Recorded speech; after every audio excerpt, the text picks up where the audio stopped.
to grab the value inside of the text field. So inside here, this would be Alex and this would be Garrett. So what we can go ahead and do then is actually combine it. So what I want to do is I want to say combined underscore text.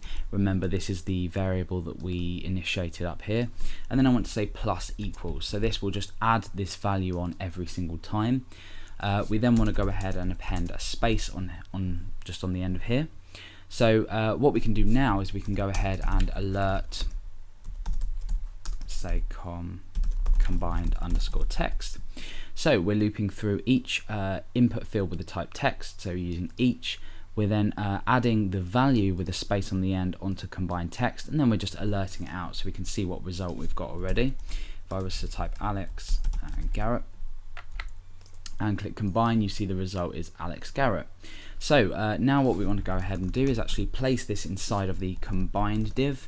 Remember, we created this div down here where we can display our result, and in here I use a selector combined because we're selecting by ID, and then I just simply say text combined text, and now when I refresh and enter some more data and click combine, you see this text appears down here. Now, like I said, with the each, we actually are looping through each element that has or that exists within this range of selectors.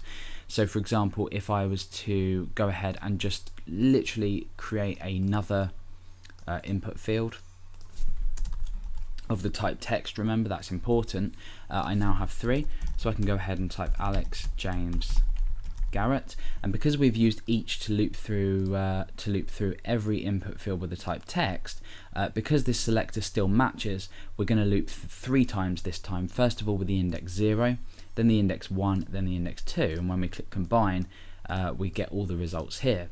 So there's not really any need for using this selection method. But for example, if you wanted to go ahead and loop through all input fields to check if they were all empty, for example, you could do this for things like form validation. So for example, if you wanted to check all input fields actually had a value, you can go ahead and do this. So let's just give an example here. Let's get rid of this combined text, and let's also get rid of this combined div, and we're just going to be displaying a message out. So let's just say we want to validate each box, so all 3 of these. We want to go ahead and check that they have a value within them, so if someone has typed something. So what I'm going to do is I'm just going to get rid of this, and I'm going to say if and this dot val is equal to nothing. Then I want to say, let's just say failed equals true.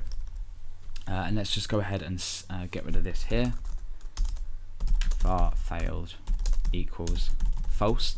So essentially what we're doing is we're setting a failed variable up here equal to false.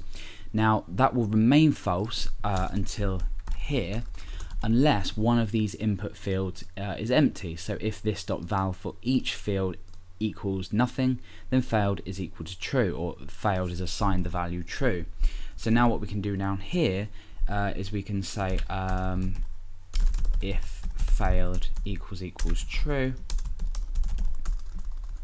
alert fill out all fields, else if failed is equal to false, alert thanks for filling out all fields. Just as an example, hopefully you understand what we're doing. Again, I'll just run through it for those who don't.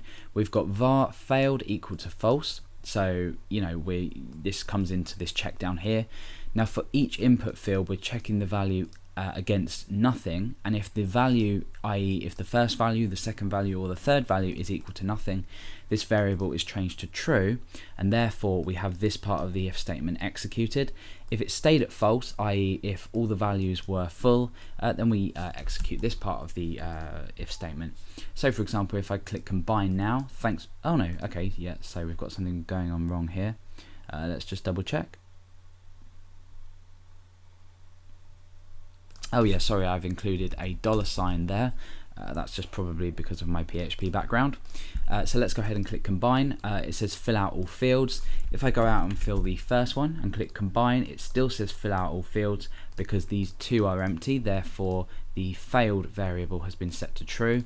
Let's go back and just set the second one, sorry, fill out all fields, and finally the last one, and now failed will continue to equal false because it wouldn't have, this line here wouldn't have run. When we click combine, thanks for filling out all fields. So that's just another example of how it can be useful for, say, validation purposes. You might have a lot of text fields that you want to check, and if you are doing front-end validation as opposed to back-end server-side validation, then this is a great way to do it because you are saving yourself a lot of duplicate code, a lot of nested if statements, or a lot of if-else if statements. So this is a really good way to do that. Obviously the first example was more pointless than this one, but this one is relevant, and using each is a great way to loop through different elements. And remember, this doesn't just apply to text fields, it applies to anything, checkboxes, text areas, you name it, any field, even divs for example, or spans, or paragraphs, anything, absolutely anything. So as long as you're using a selector here, it will pick up on each element that is returned by this particular selector. So that's the each function, if you like, in jQuery, and a bit about how useful it can be.